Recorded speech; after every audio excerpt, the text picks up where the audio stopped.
a primeira viagem missionária de Barnabé e Saulo. E na igreja que estava em Antioquia havia alguns profetas e doutores, a saber, Barnabé e Simão, chamado Níger, Lúcio, Cireneu e Manaé, que foram criados com Herodes, o tetrarca, e Saulo. E servindo eles ao Senhor e jejuando, disse o Espírito Santo: apartai-me a Barnabé e a Saulo para a obra a que os tenho chamado. Então, jejuando, orando e pondo sobre ele as mãos, os despediram. E assim esses, enviados pelo Espírito Santo, desceram a Seleucias e dali navegaram para Chipre. E chegando a Salaminas, anunciava a palavra de Deus na sinagoga dos judeus. E tinha também a João como cooperador. E havendo atravessado a ilha até Pafos, acharam certos judeus mágicos, falso profeta chamado Bar Jesus, a qual estava com o procônsul Sérgio Paulo, homem prudente. Esse chamado assim Barnabé e Saulo procurava muito ouvir a palavra de Deus. Mas resistia Elimas, o encantador, porque assim se interpretava o seu nome, procurando apartar-se da fé o procônsul. Todavia Saulo, que também se chama Paulo, cheio do Espírito Santo, fixando os olhos nele, disse: ó filho do diabo, cheio de todo engano e de toda malícia, inimigo de toda a justiça, não cessará de perturbar os retos caminhos do Senhor? Eis aí, pois agora, contra ti a mão do Senhor, e ficará cego, sem ver o sol por algum tempo. E no mesmo instante a escuridão e as trevas caíram sobre ele, e andando à roda buscava quem o guiasse pela mão. Então o procônsul, vendo o que havia acontecido, creu, maravilhado na doutrina do Senhor. E partindo de Pafos, Paulo e os que estavam com ele chegaram a Perges da Panfilhas, mas João, apartando-se dele, voltou para Jerusalém. E eles, saindo de Perge, chegaram a Antioquias da Pisídias, onde, entrando na sinagoga no dia de sábado, assentaram-se, e depois da lição da lei e dos profetas, lhe mandaram dizer os principais da sinagoga: homens, irmão, se tendes alguma palavra de consolação para o povo, falai. E levantando-se Paulo e pedindo silêncio com a mão, disse: homens israelitas, e os que temeis a Deus, ouve.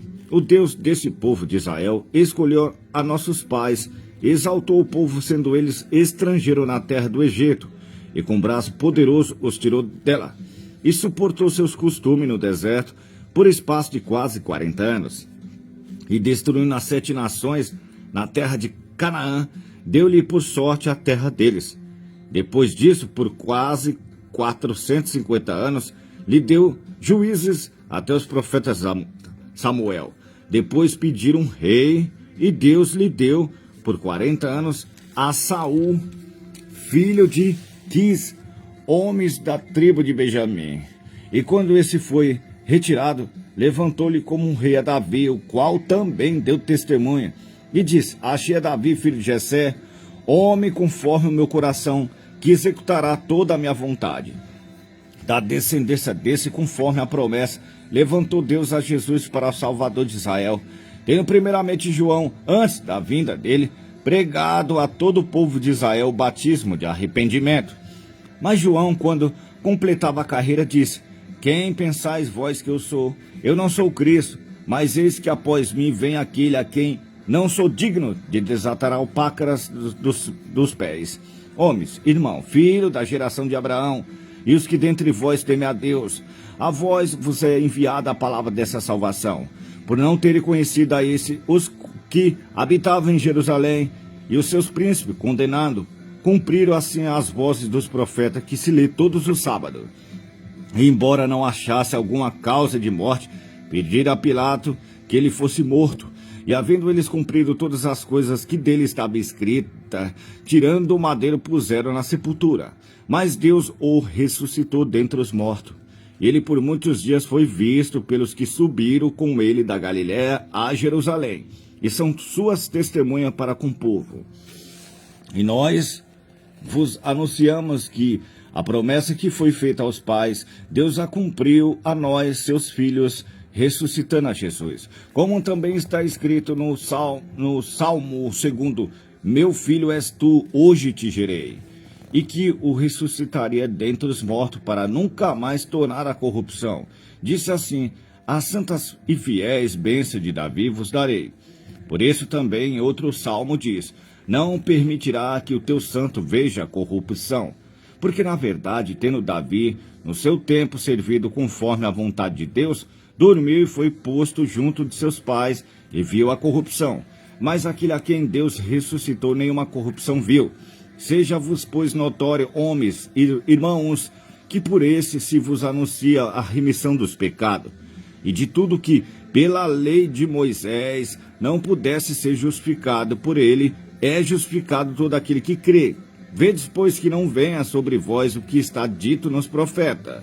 Vedes, ó desprezadores, espantai-vos e desapareceis, porque opera uma obra em vossos dias, obra tal que não crereis. Se alguém vos contar. E saindo os judeus da sinagoga, os gentios rogaram que no sábado seguinte lhe fosse dita a mesma coisa. E despedida a sinagoga, muitos dos judeus e dos prosélitos religiosos seguiram Paulo e Barnabé, os quais falando, os exaltava a que permanecesse na graça de Deus. E no sábado seguinte, ajuntou-se quase toda a cidade para ouvir a palavra de Deus. Então os judeus, vendo a multidão, encheram-se de inveja e blasfemando contradizia o que Paulo falava. Mas Paulo e Barnabé, usando de ousadia, disseram, era misto que a vós se vos pregasse primeiro a palavra de Deus. Mas visto que a rejeitais e não vos julgais digno da vida eterna, eis que nos voltamos para os gentios, porque o Senhor assim nos mandou. Eu te pus para a luz dos gentios, a fim de que seja para a salvação até os confins da terra. E os gentios, ouvindo isso, alegraram-se e glorificavam a palavra do Senhor, e creram todos quantos estava ordenado para a vida eterna. E a palavra do Senhor se divulgava por toda aquela província. Mas os judeus incitaram algumas mulheres religiosas e honestas, e os principais da cidade, e levantaram perseguição contra Paulo e Barnabé, e os lançaram fora dos seus termos. Sacudindo, porém, contra eles o pó dos seus pés, partiram para Íconos. E os discípulos estavam cheios de alegria e do Espírito Santo.